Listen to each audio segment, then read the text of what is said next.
Bismillahirrahmanirrahim. Alhamdulillah Rabbil Alamin. Salatu wassalamu ala asyrafil anbiya'i wal mursalin. Nabiyina Muhammadin wa ala alihi wa sahbihi ajma'in. Assalamualaikum warahmatullahi wabarakatuh.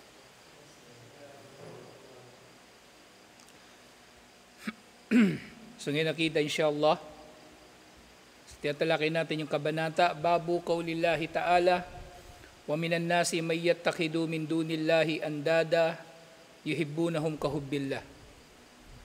Merong mga tao na kumukuha ng iba paliban kay Allah bilang mga karibal ni Allah at minamahal nila ito na katulad ng pagmamahal nila kay Allah.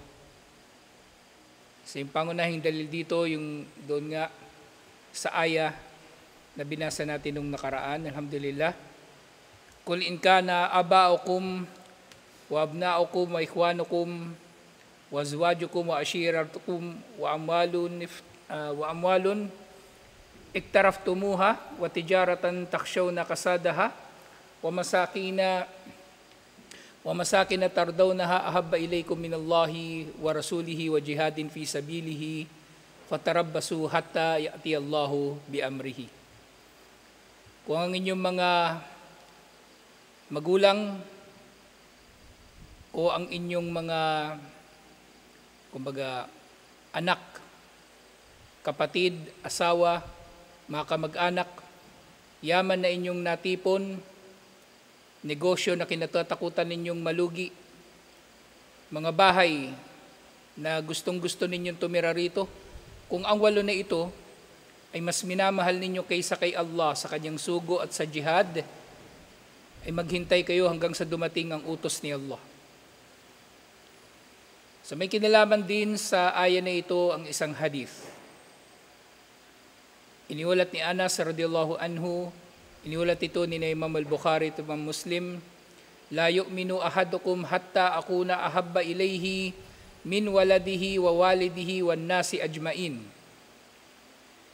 Walang sino man sa inyo ang tunay na nananampalataya hanggang sa ako, sabi ni Propeta Muhammad sallallahu alaihi wasallam, hanggang sa siya ay maging mas kamahal-mahal sa kanya kaysa sa kanyang anak, kaysa sa kanyang magulang at sa lahat ng mga tao. So dapat mas minamahal ng Muslim si Propeta Muhammad sallallahu alaihi wasallam kaysa sa sino man. Kaysa sa sino man. Siyempre, ang pagmamahal ng Muslim kay Allah makakahigit sa pagmamahal kay Propeta Muhammad sallallahu alaihi wasallam. Pero given na yun eh. Kung minamahal mo si Propeta Muhammad sallallahu alaihi wasallam, ibig sabihin minamahal mo rin si Allah. Minamahal mo rin si Allah. Hindi pwedeng may tao, mas minamahal niya si Propeta Muhammad sallallahu alaihi wasallam kaysa kay Allah. Imposible yun. Yun ay tao na kung meron mang ganun, sira ulo yun. Hindi yun nag-iisip ng maayos sa kanyang akida. O nga baluktot talaga ang kanyang pag-unawa sa relihiyon. Katulad ng kung paanong hindi maari na, yung ay tanong ni Rashid, pangbaliw yun yung ganung tanong eh. Mamahalin mo yung pag-aaral kaysa sa pagsasala. Diba? Yung, hindi ko sinasabing baliw ka. Kumbaga, hindi siya kung yung tao nag-iisip, diba? Kumbaga, nag-aaral siya, tapos hindi siya magsasala. Nag-aaral siya ng Islam, nagpapakamatuwid, nagbabasa ng Quran, tapos pag oras ng sala, hindi siya magsasala. Hindi yun gawain ng normal na tao. Kumbaga, hindi yun magsasama sa isang tao. So, dapat yung pagiging matuwid ng tao sa kanyang pag-aaral, o pagbabasa, ay hindi pipigil sa kanya na magsala. Sa hadith na ito, sa ibang mga ulat merong karugtong. Merong karugtong na naiulat na sinabi ni Omar bin Khattab radhiyallahu anhu na wala ro sino man ang minamahal ni Omar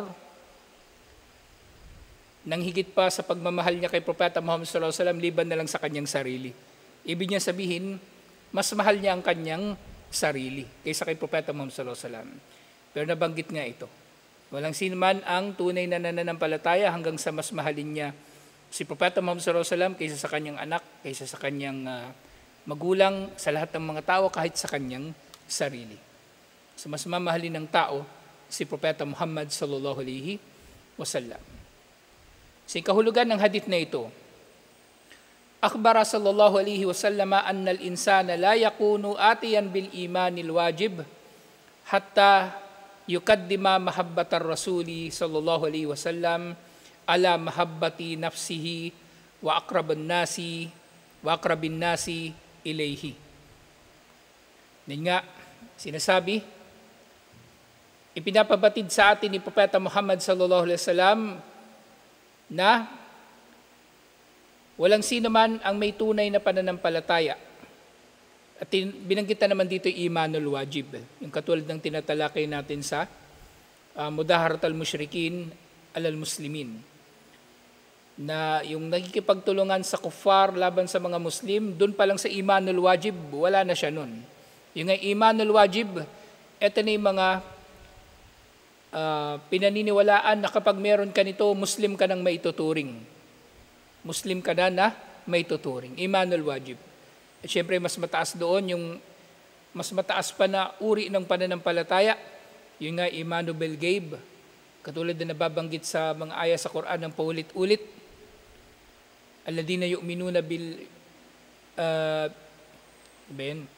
alif lam dalikal kitabu la rayba fihi hudal lil muttaqin alladhina yu'minuna bil ghaibi. Sila mga nananampalataya sa nalilingid, naniniwala sila sa nalilingid. Mas mataas siya na antas. Pero ito, yung imanul wajib, yung basic, pinakamababang antas ng iman, wala ka nun. Hanggat hindi mo minamahal si Propeta Muhammad sallallahu alaihi wasallam nang higit sa pagmamahal mo sa iyong sarili at sa sino pa mang malapit na tao sa iyo. Mas dapat mong mamahalin si Propeta Muhammad sallallahu alaihi wasallam. Siyempre, pagmamahal na ito kay Propeta Muhammad sallallahu alaihi wasallam, hindi lang ito pagmamahal na inaangkin ng tao. Ito ay kanyang isinasabuhay sa pamagitan ng mga napagtibay na mga kaparaanan kung paanong may papakita ang pagmamahal kay Propeta Muhammad sallallahu alaihi wasallam sa pamagitan ng pagsasabuhay ng kanyang sunnah. Pagsasabuhay ng kanyang sunnah. Paggaya sa kanyang ugali, paggaya sa kanyang mga paraan ng pamumuhay, yun ang pagmamahal kay Propeta Muhammad sallallahu alaihi wasallam. Hindi lang ito inaangkin ng tao. Hindi lang ito inaangkin ng tao. At isa pang kahulugan ng hadith na ito, wa anna man istakbal al-iman wa nistakmal al-iman alima anna haqqan nabi sallallahu alaihi wasallam akbaru alihi min haqqi abihi wa ibnihi wan nasi ajmain.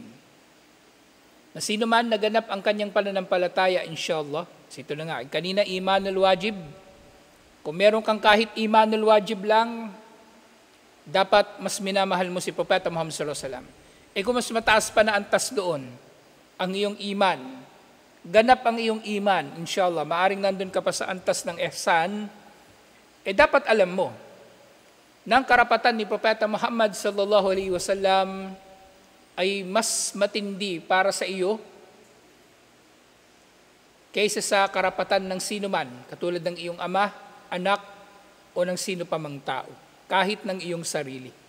Mas dapat mong minamahal si Propeta Muhammad sallallahu alaihi wasallam. Ngayon siguro itatanong, bakit binabanggit yan tungkol sa pagmamahal kay Propeta Muhammad sallallahu alaihi wasallam? Di ba ang usapin tungkol sa pagmamahal kay Allah? Ang nagmamahal kay Propeta Muhammad sallallahu alaihi wasallam, nagmamahal din kay Allah. Okay? Hindi pwedeng magkahiwalay ngayon. Hindi pwedeng magkahiwalay. Ang nagmamahal kay Propeta Muhammad sallallahu alaihi wasallam ay nagmamahal din kay Allah. At ang nag-aangkin na nagmamahal kay Allah, mamahalin niya rin si Propeta Muhammad sallallahu alaihi wasallam. Mamahalin niya si Propeta Muhammad sallallahu alaihi wasallam. At ano ang kumbaga sukatan ng pagmamahal kay Allah? Yung nga yung ayatul ikhtibar, Kul in kuntum tuhibbunallaha fattabi'uni yuhibbukumullah. Sabihin Muhammad sallallahu alaihi wasallam, kung kayo ay nagmamahal kay Allah, ay sundin ninyo ako at mamahalin din kayo ni Allah. So kung mahal ng tao si Allah, is kailangan niyang sundin si Propeta Muhammad sallallahu alaihi wasallam at hindi niya masusunod si Propeta Muhammad sallallahu alaihi wasallam liban na lamang na mamahalin niya rin si Propeta Muhammad sallallahu alaihi wasallam. Fafihi wujubu taqdimi mahabbatihi sallallahu alaihi wasallam ala nafsi wal ahli wal mali. So narito sa hadith na ito, ang obligasyon, wajib, pagiging wajib, na uunahin nating mahalin. Mas mamahalin natin si Propeta Muhammad sallallahu alaihi wasallam kaysa sa ating sarili, kaysa sa ating pamilya, o kaysa sa ating yaman. Ibig sabihin nito syempre, di ba? Kung mahal natin si Allah, uunahin natin ang karapatan ni Allah. Susundin natin, uunahin natin ang pagsunod kay Allah, kahit pa malabag nito ang karapatan ng ating mga mahal sa buhay. Pagmamahal kay Allah. Pagmamahal kay Propeta Muhammad sallallahu alaihi wasallam, ganun din. Unahin natin ang pagsunod kay Propeta Muhammad sallallahu alaihi wasallam at paglayo sa kanyang mga ipinagbawal, kahit pa masakripisyo, kumbaga, ang ating pamilya. Ibig sabihin, hindi natin sila mapagbibigyan kung halimbawang labag na ito sa sunnah. Kung labag sa sunnah ang isang gawain, yung bata gusto ng laruan. Gusto niya laruan na yung labubu. Yan yung uso ngayon, di ba? Gusto niya labubu. Sabihin ng bata, papa, bili mo ng di ba, si Khalid, gusto ng bata labubu. Merong hadith, di ba? Na nagbawal si Propeta Muhammad sallallahu alaihi wasallam na magdi-display ka ng anumang bagay na may wangis ng bagay na may buhay. O namang nilikha, kumbaga, na may buhay. Labubo, bagaman hindi naman tsurang tao o hayop yun, ganun pa rin eh. May mata, may mukha, kahit pangit yun mukhang demonyo, may pa rin eh, parang hugis, pa rin, hugis tao, hugis, may buhay. Hindi ko nga alam ba't gusto ng mga tao yun eh. Bakit kaya, Inano ko yun eh, ni-research ko, may pala yun. May cartoons, doon siya nanggaling, may cartoons noon sumikat yung labubo. Hindi siya, pinalabas yata sa Pilipinas kasi parang sa siya sa YouTube siya sumikat. Tapos sumikat nga yung mga laruan na yun kasi mga artista buibili nun at pinagmamalaki pa nila. Meron pa nga mga labubu, mamahal eh. Umabot ng 100,000. Kasi iba-iba yung size. Merong may liit, merong malaki. Yung tao talaga pag wala sa gabay, hanap na lang siya ng kung ano-anong bagay na kumbaga, inaakala niya na merong value. Pero wala namang value. Hindi man nakakadagdag sa kanyang pagkatao. Kumbaga yung artificial na pagbibigay nila ng value. So yung bata, alimbawa gusto niya ng labubo, mahal na mahal mo yung anak mo, gusto mo masaya yung anak mo. Labag nga sa sunna eh. O di wag mong gagawin. Mas mahal mo dapat si Propeta Muhammad sallallahu alaihi wasallam. Wataktadi mahabbatuhu sallallahu alaihi wasallam ta'atuhu wa mutaba'atuhu wal amalu bisunnatihi. So ito na.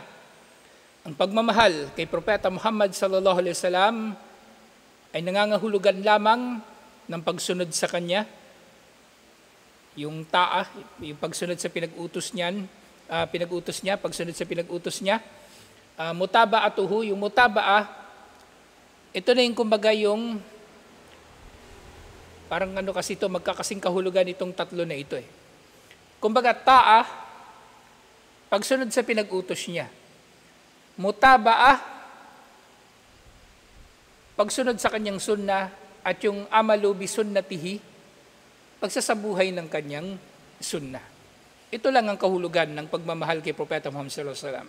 Ultimately, i-express ito ng tao sa pamagitan ng mahigpit na paghawak, pagkapit sa sunna ni Propeta Muhammad sallallahu alaihi wasallam. Sakdulan na kung merong gusto yung mahal natin sa buhay, kung labag sa sunna, hindi natin pagbibigyan. Kung labag sa Quran, hindi rin natin pagbibigyan. Alhamdulillah.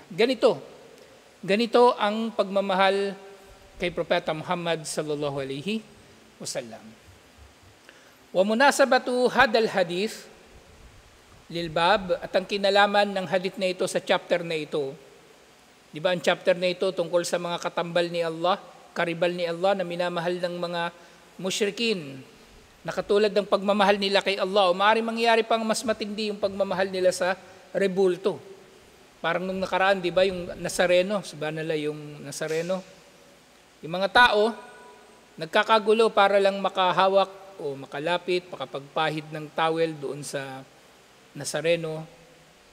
Mahal lang nga talaga nila yung Nazareno. At higit pa yun sa pagmamahal nila kay Allah kasi hindi nga nila kilala si Allah eh. Hindi nila kinikilala si Allah. Meron sila tinatawag Ama. Tawag nila kay Allah Ama. Pero kung sa bilang ng beses, ng dami, ng pagdarasal nila doon sa Nazareno na yon at doon nga sa Ama na tinatawag nila, mas madalas silang manalangin doon sa Nazareno. Kasi raw mahimala. Kasi gumagaling daw yung sakit nila o kung ano-ano. Kaya paganismo talaga, malinaw na paganismo. Hindi pa ako Muslim, Katoliko pa ako noon, napag-iisip na ako eh. Nag-iisip na ako bakit ganito. Kaya nung pagka may ganyan noon, Katoliko ako noon, pero hindi ako sumasali dyan. Never ako pumunta dyan sa Nazareno. Never ako sumali. O kaya yung merong parada ng mga rebulto, hindi talaga ako sang-ayon. Bata pa ako, hindi ako sang-ayon sa kumbaga, yung pagkakaroon ng mga rebulto. Katoliko ko noon, pero hindi ako masaya. Kaya nga nung kalaunan, napunta ako na iba't ibang relihiyon kasi nga hinahanap ko yung katotohanan. Alhamdulillah, ito nga, nakita ko na ang Islam. Kasi nga yung mga musyrikin, minamahal nila ang mga rebulto na ito. At actually itong, kasi katuwiran ng mga pari, di ba? Magtataka ka naman sa mga pari. Kaya makikita mo, baloktot ang logic ng mga pari eh. Nakalagay sa simbahan nila mismo 10 utos ng Diyos. Nasa labas mismo ng simbahan, di ba? Unang utos, pangalawang utos, tungkol lahat yun sa pagsamba kay Allah. At hindi tayo sasamba sa iba paliban sa Kanya. Yung iba nga, binabago nila yung 10 utos eh. Kumbaga yung 1 and 2, pinagsama na lang nila, o kaya iniiban nila yung wording para mawala yung kahulugan na bawal sumamba sa rebulto. Binabago nila yung salita. Ngayon mga tuwira ng pari, pinapahintulutan nila yung ganong mga ritual kasi hindi naman daw sinasamba ng mga tao yung rebulto. Kung di kumakatawan lang yun sa kapangyarihan ng Diyos at pagmamahal ng Diyos na pinadala niya ang kanyang bugtong na anak sa mga tao para sa kasalanan ng mga tao. Yun na nga, yung mga tao yung hinahaplos yung Nazareno eh. Kung ang Diyos ang kinakatawan ng Nazareno, bakit yung nasa Quiapo lang yung pinupuntahan nila? Bakit hindi nila puntahan yung ibang Nazareno sa ibang lugar? Bakit hindi nila pinahalagahan yung ibang Nazareno na nasa ibang lugar katulad ng pagpapahalaga nila ng Nazareno na nasa Quiapo? Ibig sabihin, espesyal at hiwalay na entity ang Nazareno na naroon sa Quiapo. Hiwalay. Baga walang kwenta yung ibang Nazareno. Ibig sabihin, yung poon talaga ang pinahalagahan nila. At yung salitang poon pala, kapag sinabing poon, ang tinutukoy dito yung rebulto mismo. Yung rebulto. Hindi yung kung ano man ang kinakatawan ng rebulto. So kapag sinabing poon Nazareno, yung hugis talaga na yun, na yung mismong rebulto na yun, hindi yun kumakatawan kumbaga kay Jesus. Kaya dun pa lang sa konsepto na yun,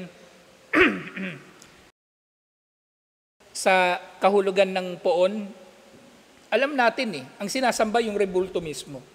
Ang sinasamba yung rebulto mismo. Hindi yung kinakatawan ng rebulto na yun. Hindi si Jesus.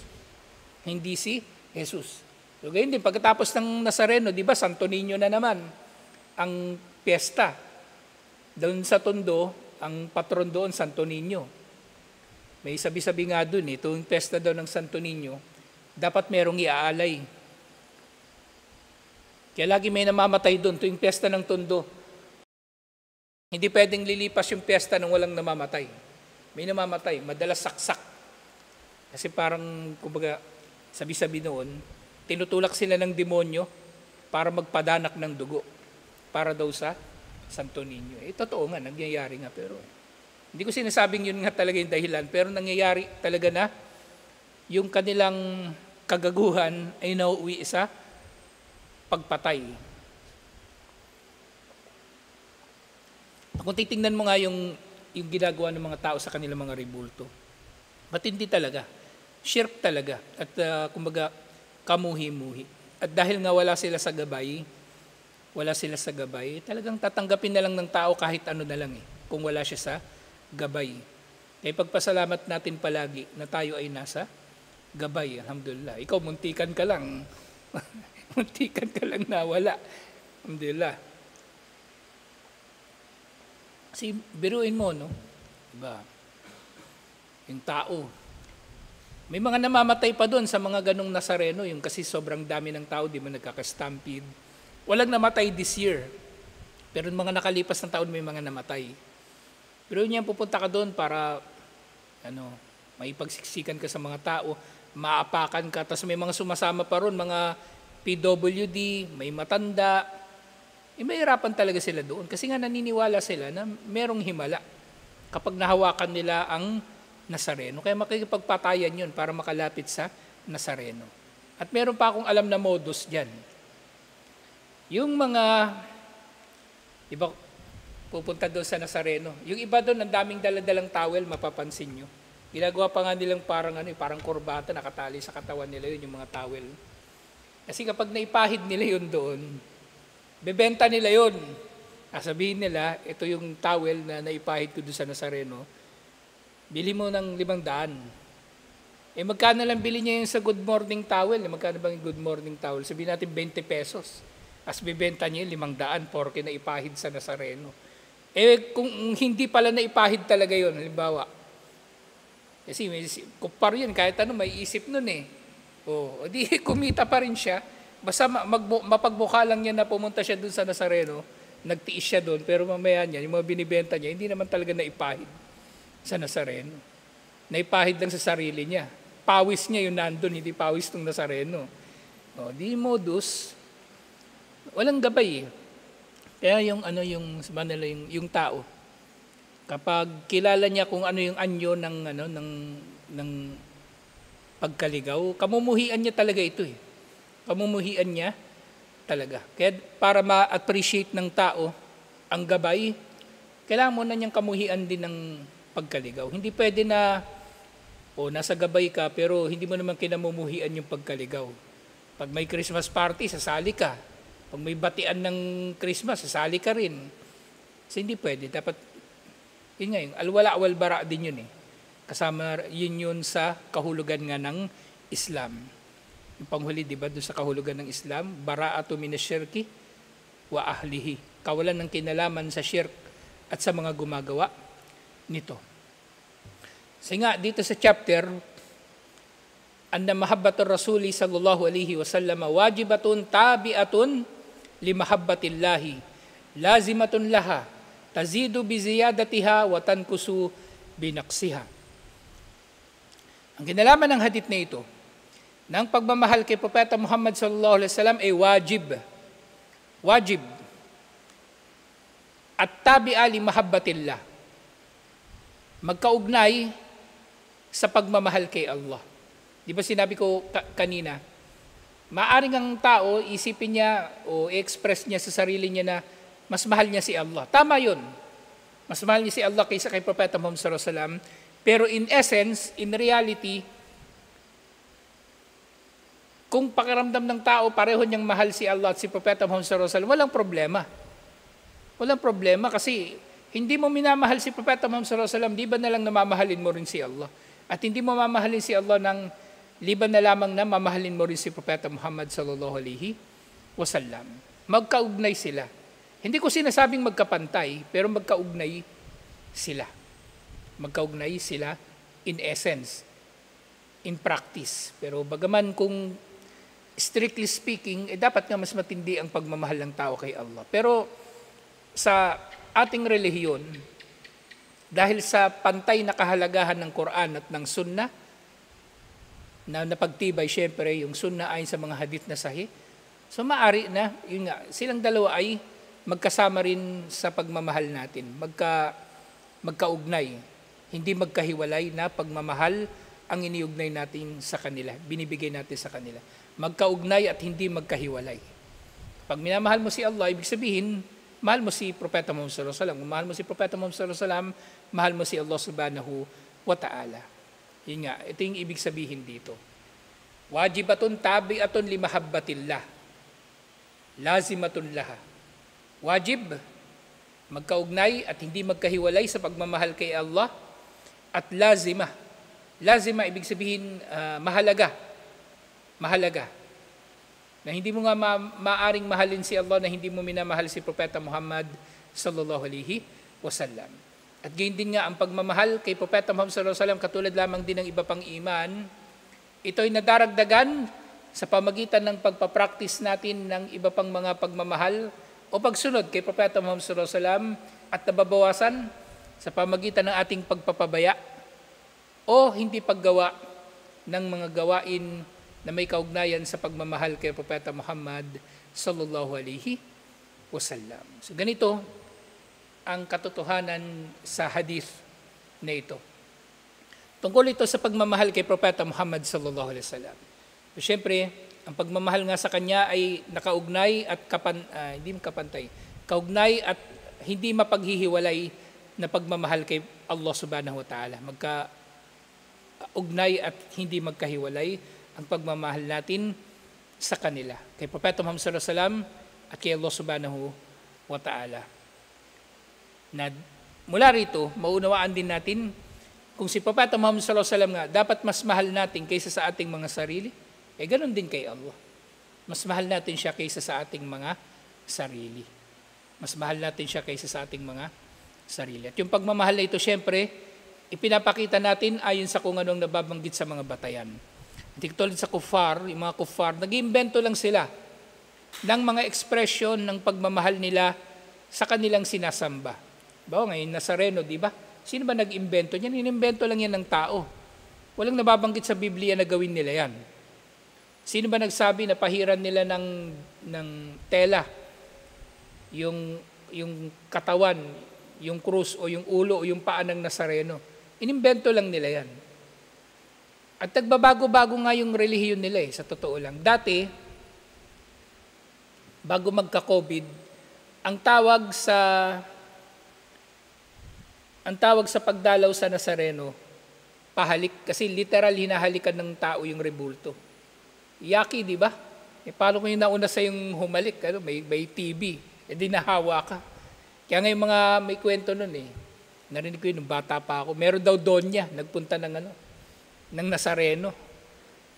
Bago niya raw halikan yun, pinapunasan muna niya ng alcohol yung Nazareno. Napagalitan tuloy siya.